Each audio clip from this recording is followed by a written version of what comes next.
This Tennessee Titans preview edition of the Sports Gambling Podcast is brought to you by Underdog Fantasy. Underdog is giving away $15 million in Best Ball Mania 5. Sign up with promo code SGPN to claim your first time deposit offer up to $250 in bonus cash. UnderdogFantasy.com, promo code SGPN. We're also brought to you by Rhythm. Rhythm has the best AI picks and projections, and their college football product is about to drop. Claim your 7-day free trial today by going to sportsgamblingpodcast.com/rhythm. That's sportsgamblingpodcast.com/RITHMM.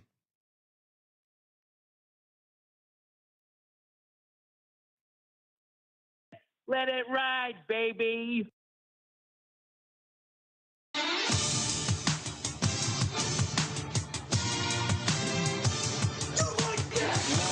Cox.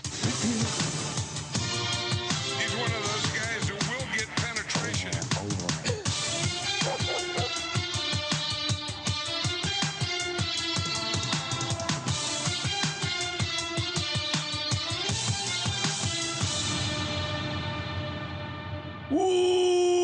Welcome everyone to the Sports Gambling Podcast. I'm Sean, second the money green with my partner in picks, Ryan, real money Kramer. What's happening, Kramer? Dog.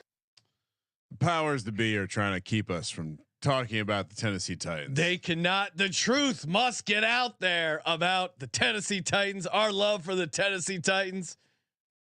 Yeah, I don't know. Oh, listen to that NFL music getting you jacked.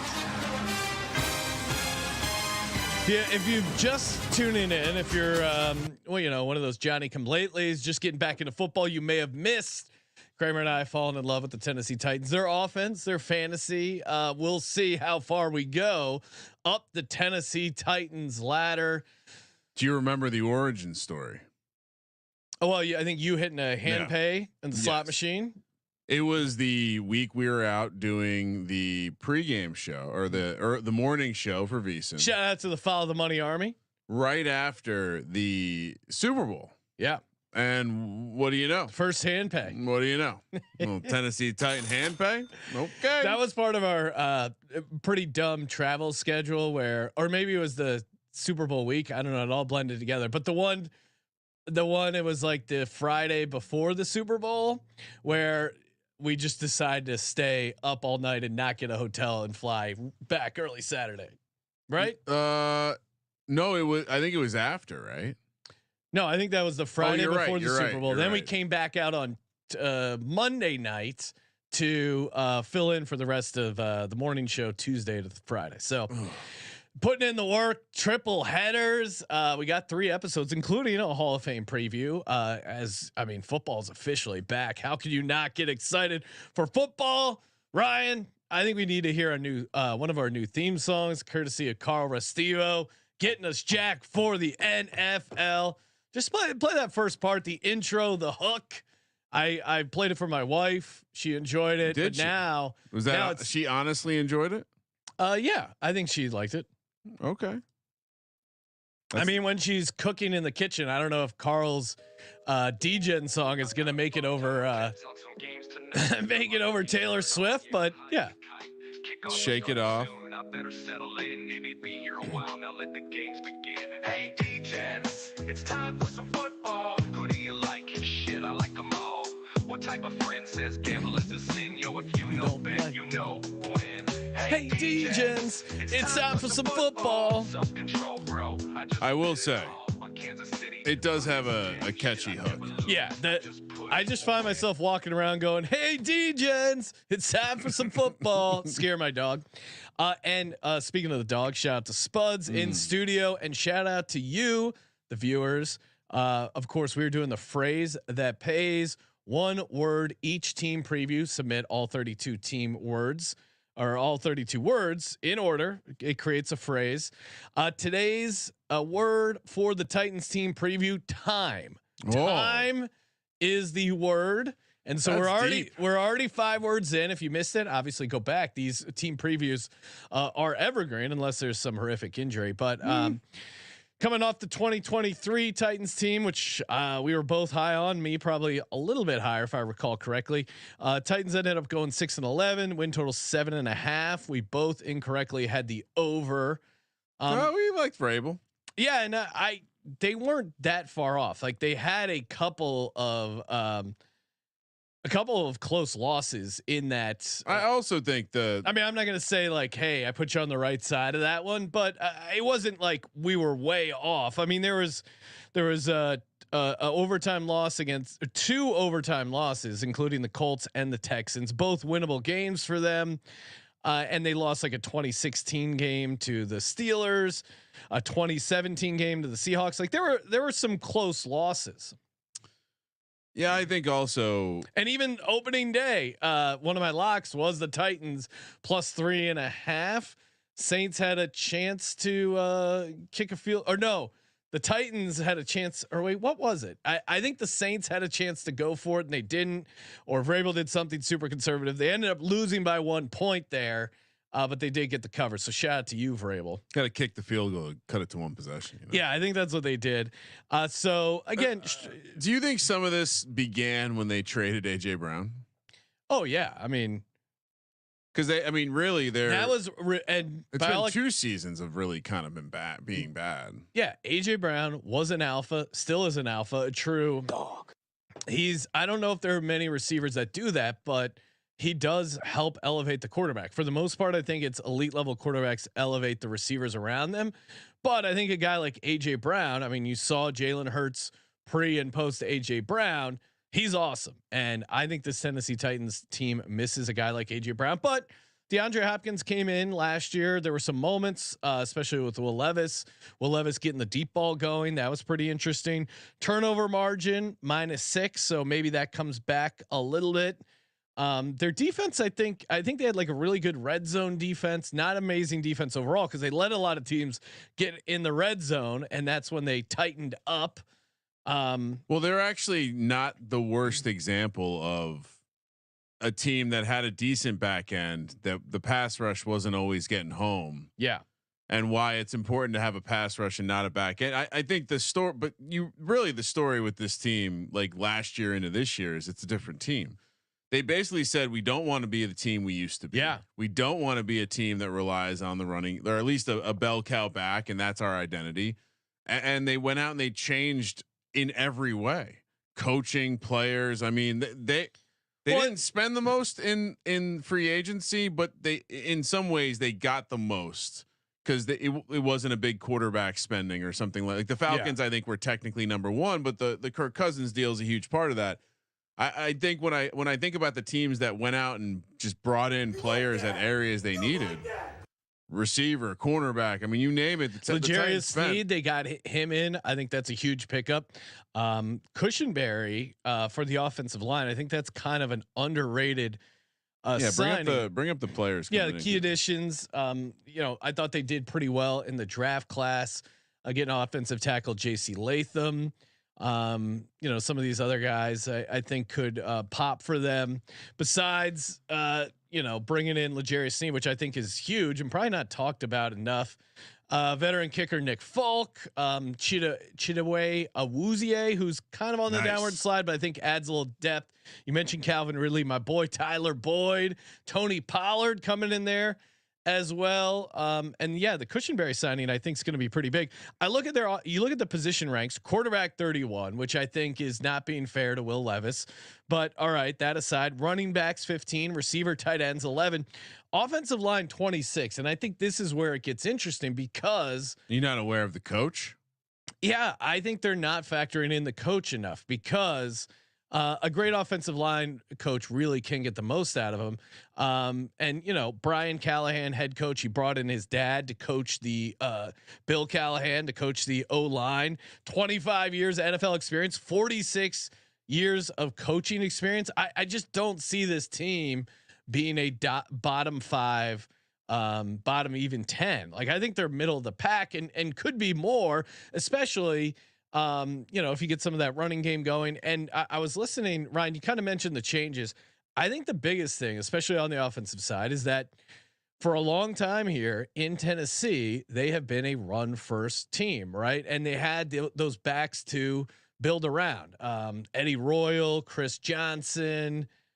Eddie George, Chris Johnson, Eddie Royal, great hokey. nice work there. Eddie George, Chris Johnson, and then Derrick Henry most recently. So it was run to set up the pass. This year, I think it's going to be different. It's going to be the pass that sets up the run.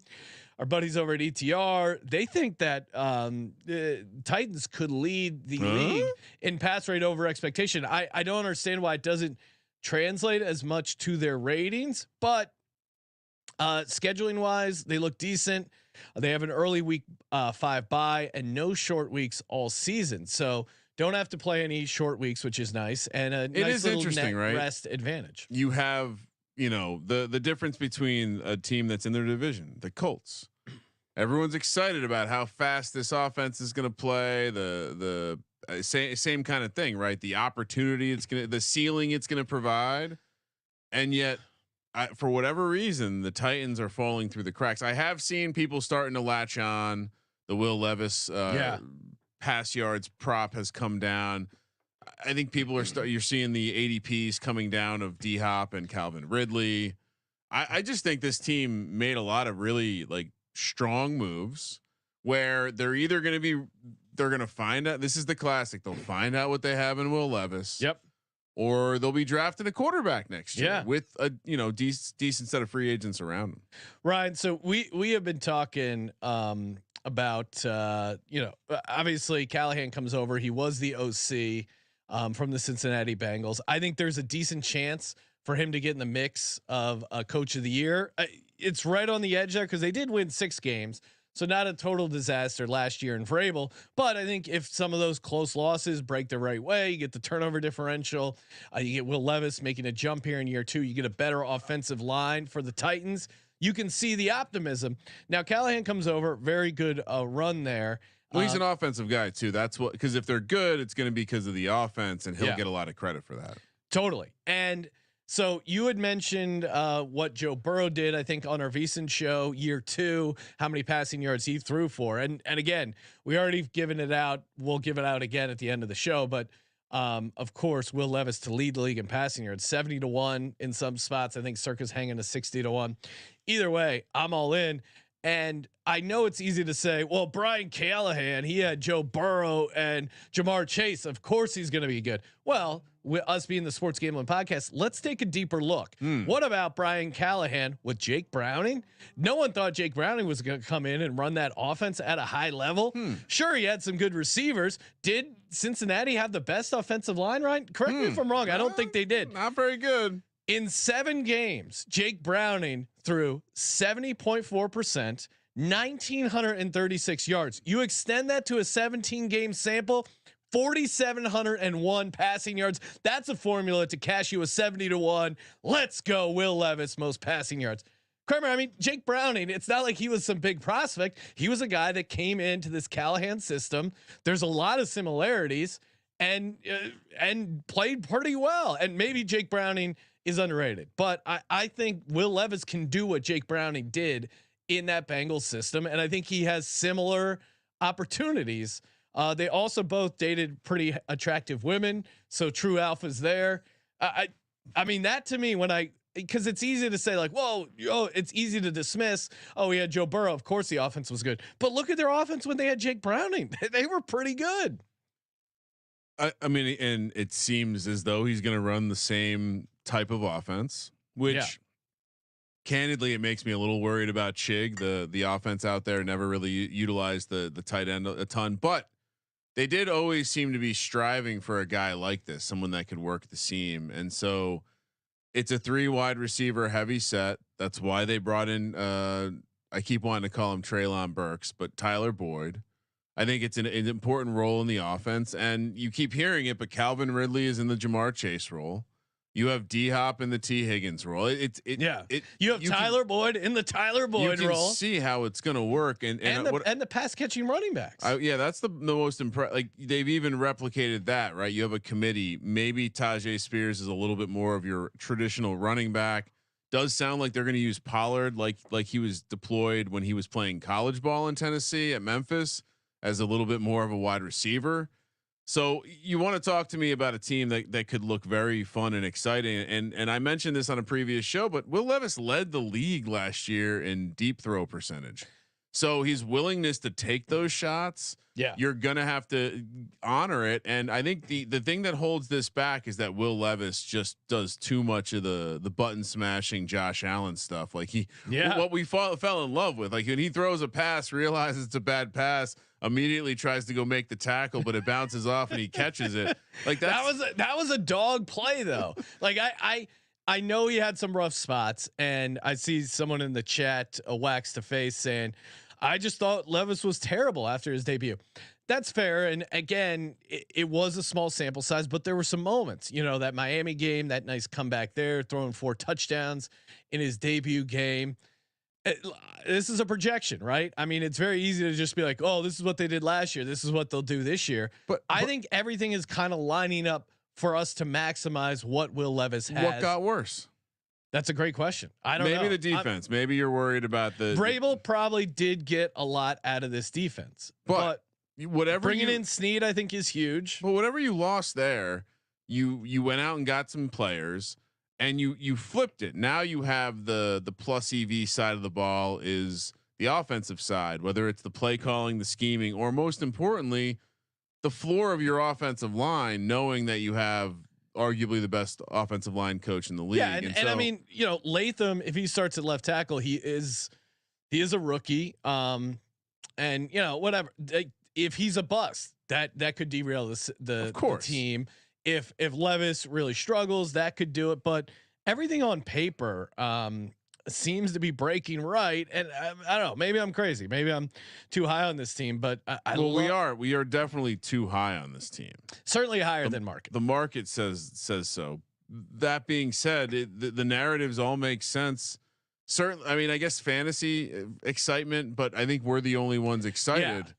Yeah. I get worried about fantasy excitement when like the Falcons. To me, that's a fantasy boner. Be careful. But Titans, no one's talking about them. And every time we play underdog fantasy, he is a very easy stack to get as your second quarterback. That's always a good sign that you're too high on someone. You keep drafting the same thing over and over again. Speaking of underdog fantasy, Kramer and I love playing the Best Ball Mania. Not only do they have pick'em for baseball going on right now, basketball, Olympics, really everything you want to get down on, higher, lower your favorite fantasy projections. You can win up to 325x if you do the 8 for 8, or try to go on an insane heater. You can put in $10 to win 10,000. You got to go 11 in a row, so you got to be feeling the hot hand.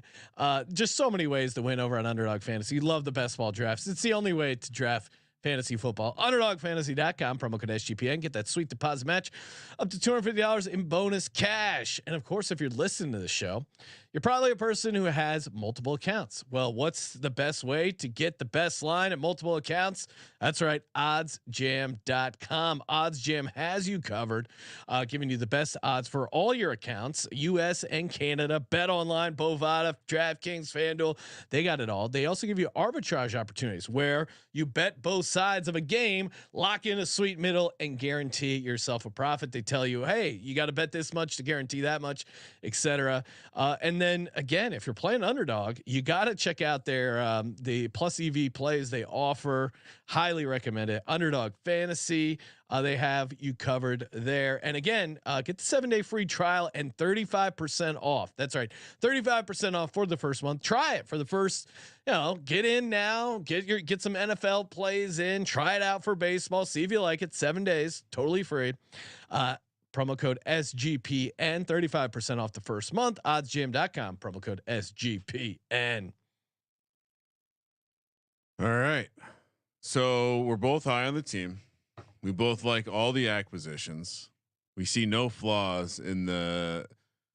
I would say that the one thing that I think has this crashing down is that Will Levis is truly horrible. But I watched him and there were flashes. I'd rather have him than Bo Nix, and I'd probably rather have him than Bryce Young. Definitely rather have him than Bryce Young. There were, the Carolina Panthers didn't have a lead in the fourth quarter. That's all you need to know about Bryce Young. Has Joe Burrow been successful without Callahan as his OC? Well, we're about to see that. We don't know. Let's put it out there. We don't know. Could be a Dable Josh Allen situation all over again. All right, what do you want to do next, Sean? You want to see what the odds are? Oh yeah, check out the odds. 6.5, which is just insulting. Make playoffs plus 330. Miss playoffs minus 520. That division price. I mean, division plus 950. Are we new to the AFC South? Anything can happen in the AFC South. Conference is where you lose me at 65 to 1. What do you mean? Super Bowl 150 to 1. Hand pay, baby. That is true.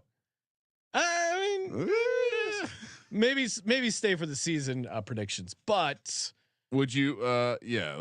Yeah, you're probably right. I actually haven't spent much time breaking down their schedule. I like to come into the schedule with clean eyes and not try and because obviously before I do the research, I have a lean of what I'm already going to be going towards, pointing to either being high or low on this team. And I don't like looking at the schedule until we do it on the show. I have found it's very difficult to not.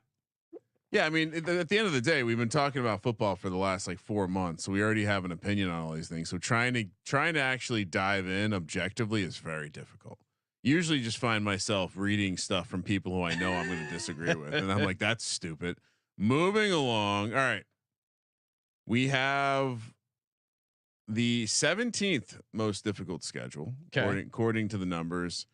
And like you mentioned, basically neutral net rest situation. But unlike the other teams we have been discussing, Sean, the Titans are favored in 5 of these games out of 12. A number of other. How many were your Giants favored in? 2. I mean, all of the teams we've spoken about to date basically were 2 or less. Yeah.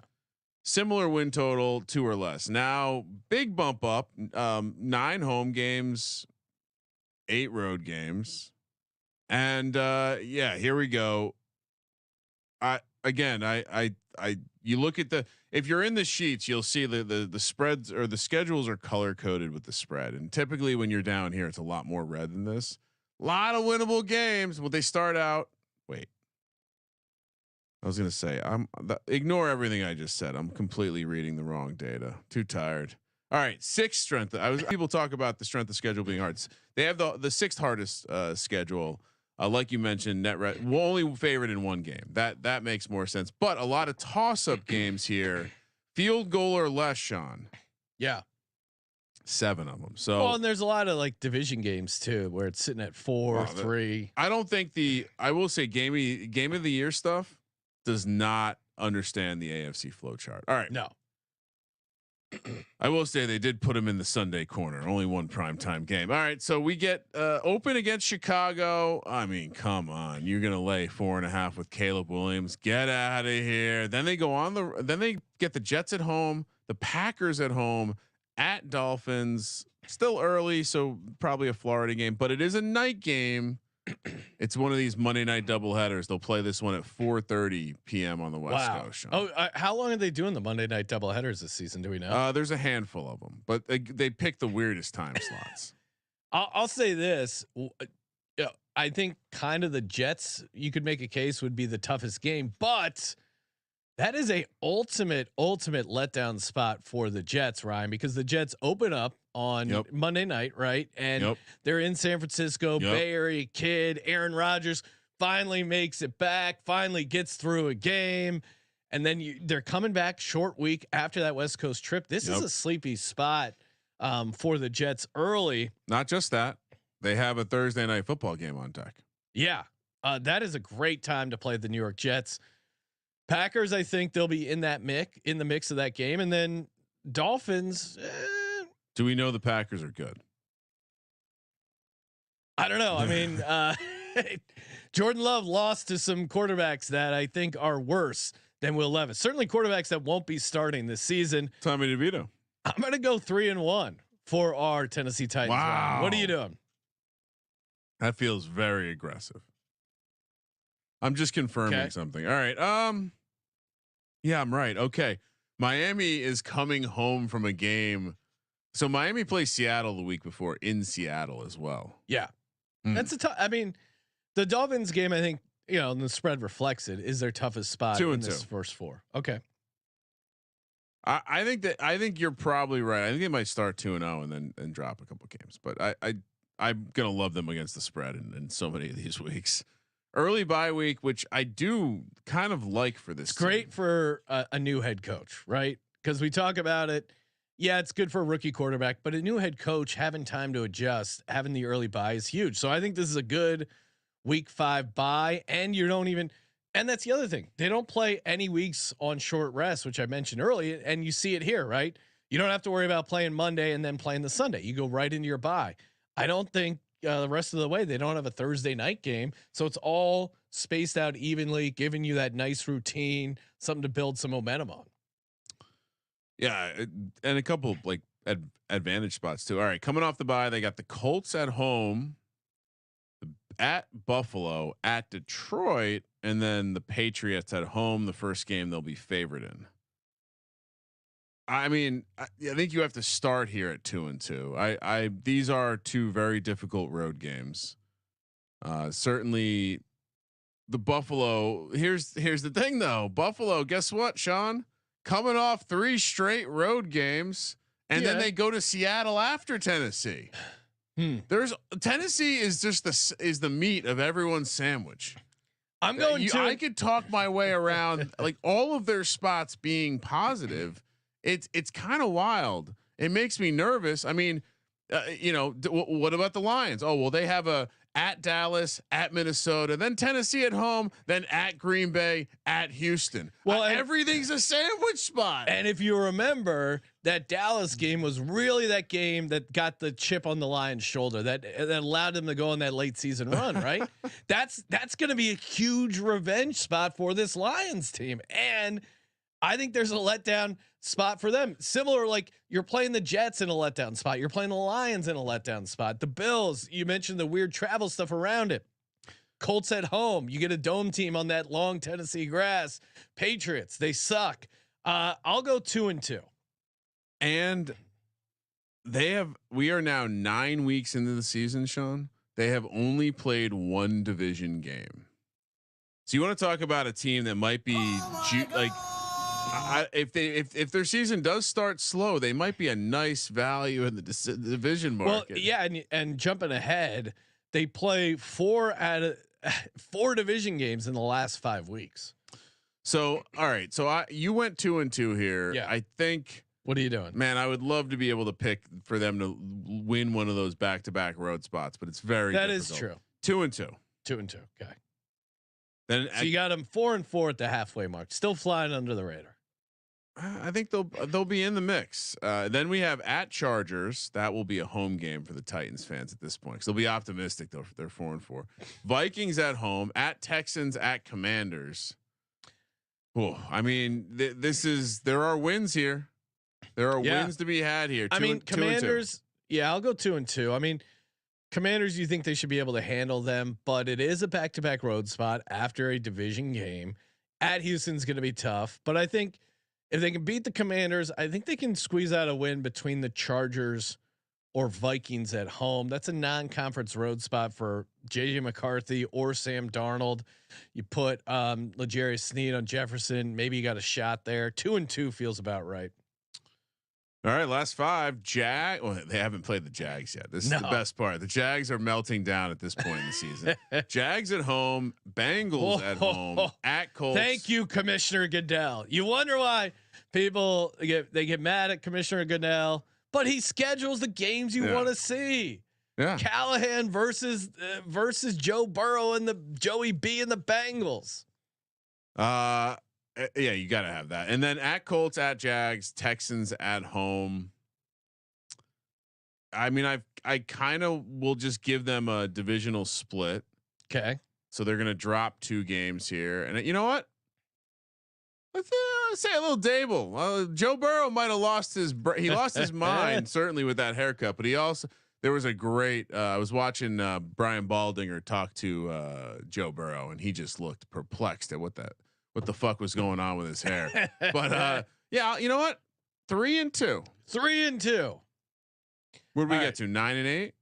You're at 9-8. I want to be slightly higher than you, Ryan. So I'm going to go 3-2 to show my love for the Tennessee Titans. It could get tricky there late, but to your point, even if they just split the division games against the Jags, I didn't get to 10-7. No. They split with the Jags. They get the home win against the Titans, and then they win. Yeah, I don't know. It's probably 2 and 3, but I got to see them at double digits. It looks too good in that Tennessee blue. Yeah, you know what? Flip that third quadrant to 3 and 1. Okay, shock so the games world. 9 through 12. They're gonna finish 6 and 3. Kramer and I both have them going over 6.5 wins. We're going to talk best bets. Our best bet, barely, when it comes to casinos, sportsbook, you know where it is. Circus Sports, baby, giving away $16 million in the Circuit Million Circus Survivor. Yo, you talk all that shit. What if this is the year where you get on that heater? You get on that great run. I was just talking to a buddy, Chris Farley, Ryan of Farley Bets. He's going to be joining us to preview the Saints. He won $114,000 in the Circuit Millions. His run was 61-28-1. But you've all had those really good years picking games against the spread. Maybe you won your office survivor pool, getting through that gauntlet. Imagine not having a massive payday at the end. It's super fun to compete.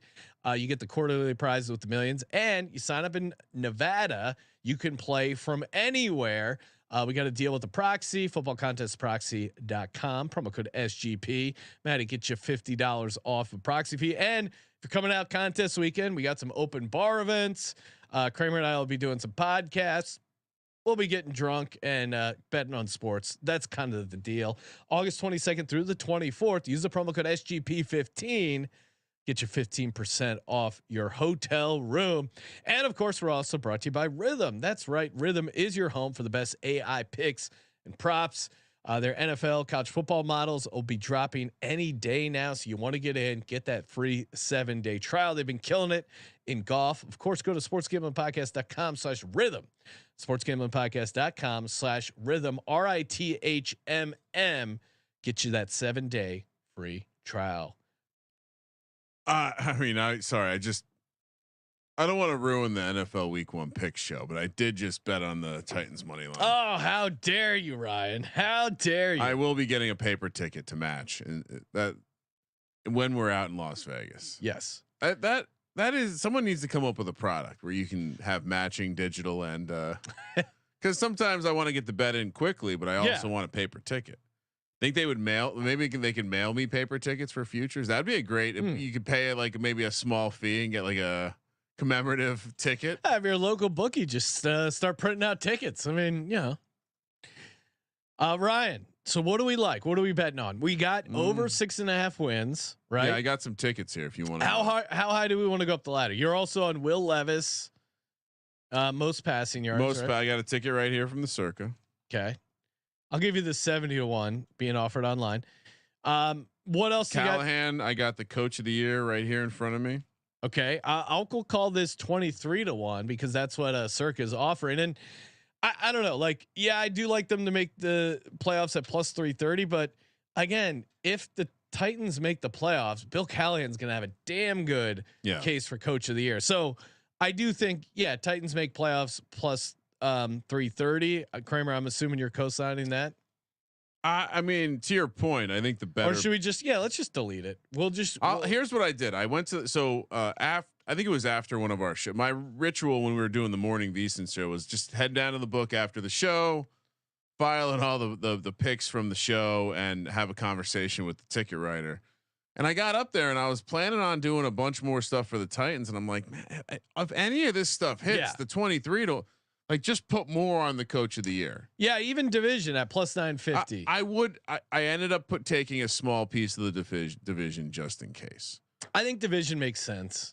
But you're right. Like almost every other path has Callahan winning coach of the year, and 23-1. It feels so much like the the D'Amico Ryans price last year. I think I cashed that at 20-1. There's just so many parallels. I mean, I just love the chat, Ryan. Just Lube Gaming, who's a huge Titans fan. It's just, you can tell he's just rock hard, and everyone else getting him fired up. He's got him going 12-5, which I don't know if I can quite get there. Do we go as high as Levis MVP? If Will Levis leads the league in passing yards at 70-1, I feel like there's a stigma against Will Levis, Ryan, unfortunately, and I think that does matter. Well, they would have to talk about his they'd probably Mayo coffee. Wasn't there a sex tape too? Like there's a sex tape. MVP award He's shows. one of those guys who will get penetration. That's serious business, Sean. There's a beauty pageant aspect to the. I feel like Jalen Hurts' case was hurt because again, Hurts was a second round pick. I think that stigma hangs around in these voters' mind. I'll just be happy with cashing the passing yards at 150 to 1. Yeah, I guess we should. Do. You know what? We'll put a little pizza bet night when we're out in Vegas. You don't want to miss out. Calvin Ridley, offensive player of the year. Nah. No, because the scenario is just too much for me. Because I do like DeAndre Hopkins, and DeAndre Hopkins gets a bunch of the deep balls. And yeah, we just did our pros versus Joes best ball draft. We're fresh off of a triple stack. We did get DeAndre Hopkins and Calvin Ridley. And I think I lean I lean DeAndre Hopkins because you can get him a little cheaper. I think it's going to truly be a toss up because as much as I like Calvin Ridley as a prospect, you did see like, hey, him coming into a new offense, they couldn't quite figure it out. I still think he has a good year, but the fact that you can get Hopkins later and he already has that built-in chemistry with Levis, I have him slightly ahead and you can get him later, not taking away anything from him. I think Chig still has a decent season. So listen to this. I'm always high on Chig. D Hop 40 to 1 most yards. Calvin Ridley 30 to 1 most yards. Yet Will Levis is 70 to 1 to have the most yards. Yeah, I mean, well, do the math. In some ways they should be higher because they're playing for the same quarterback, right? Like in some ways their odds should be like 100 to 1 because. Oh no, I view it as like a platform. Oh, okay. Almost like tiers. Right.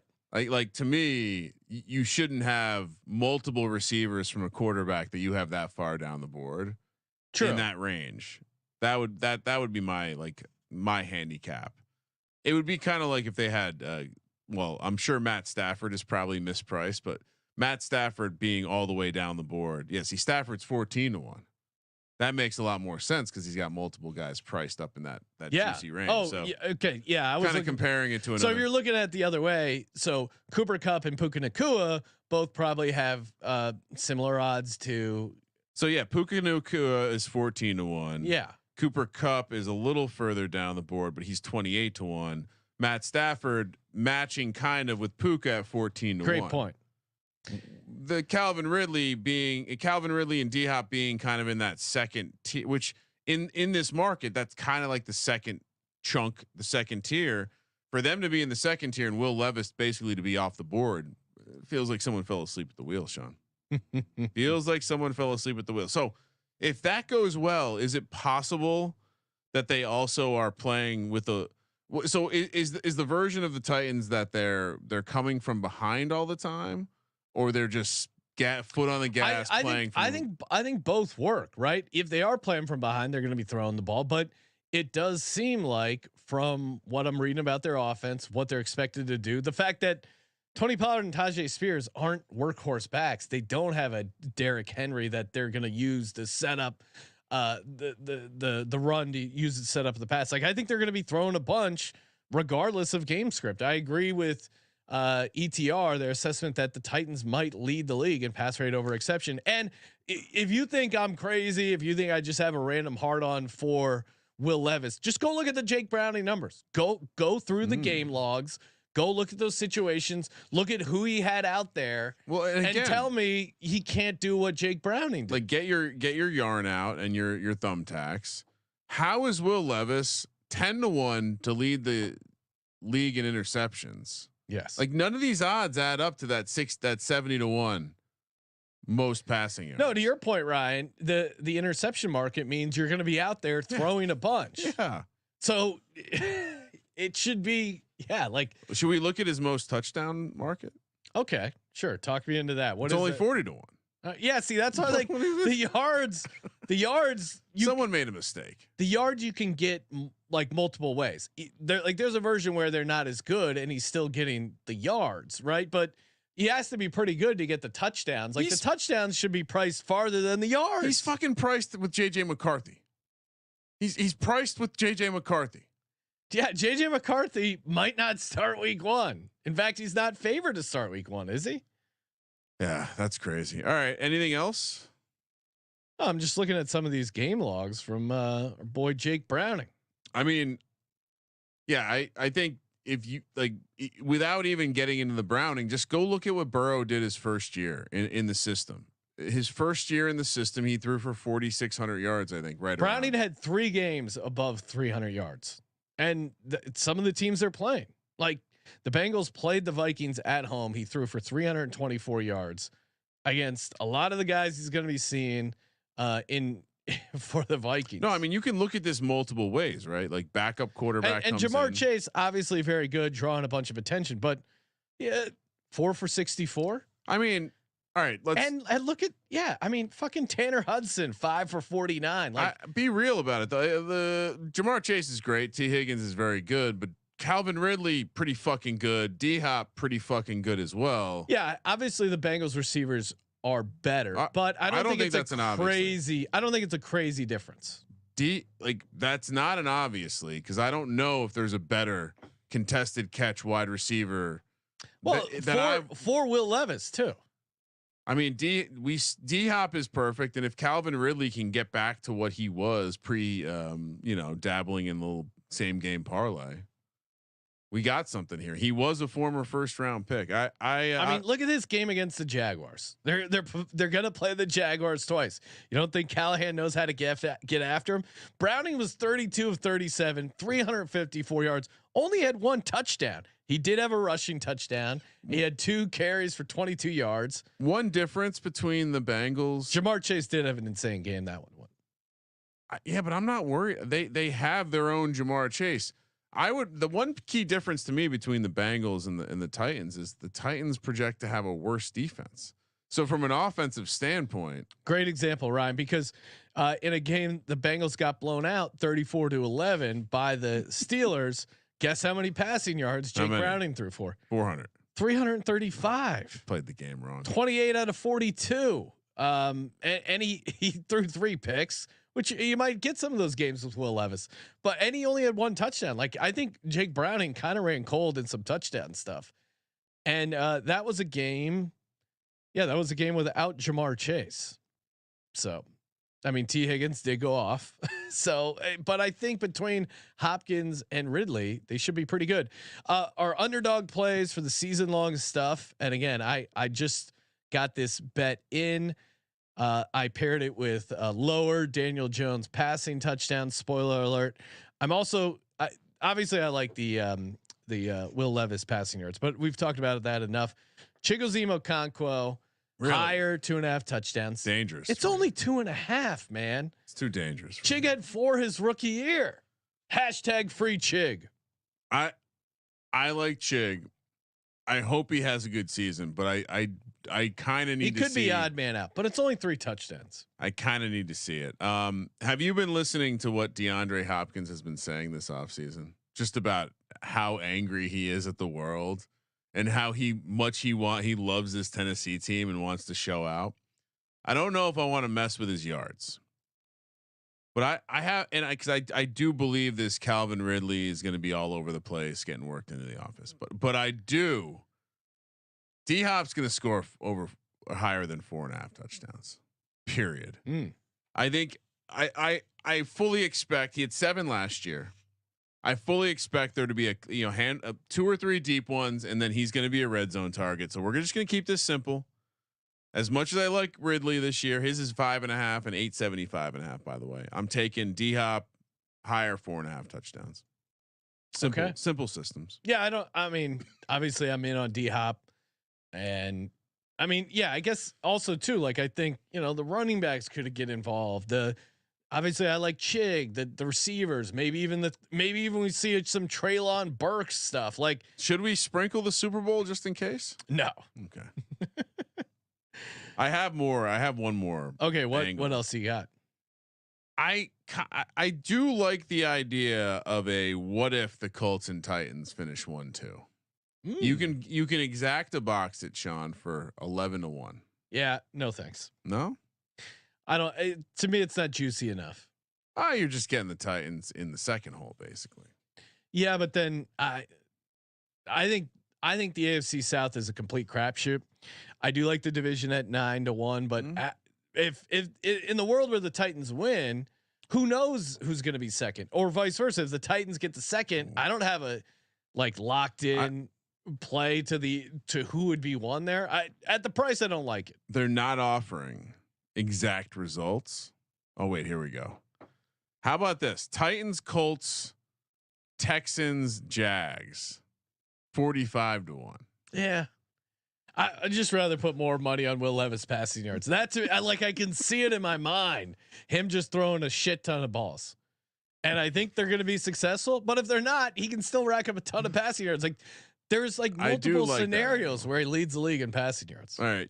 I have another one for you. Will Levis to lead the AFC South in passing.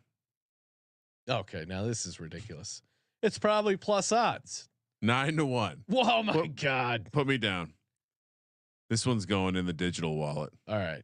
That is fucking crazy. Are you kidding me? CJ Stroud -250, Trevor Lawrence +350. I mean, that is legitimately a bad price. Stroud is Sean. Joe Flacco's 50-1 in there. They got Mason Rudolph at 100-1.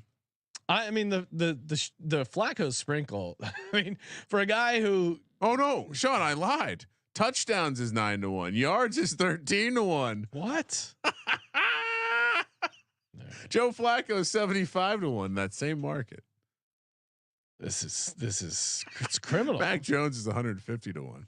I love that Mac Jones is in the AFC South now.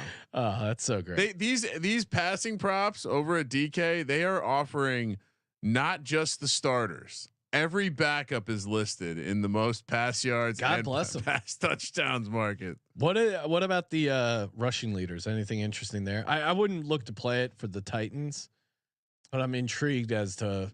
All right. So for the AFC ETN South, would be the favorite. Taylor -135, Mixon +280, ETN +350, Pollard 8-1, Spears 25-1. Yeah, I don't know. There's now the Tajay stuff. There's too much competition. I mean, Jonathan Taylor's a fucking beast. What about receivers? Would you want to play a division receiver market? I don't know. I don't think so. We love Pittman a lot, but Ridley is 7-1. D Hop is 6-1.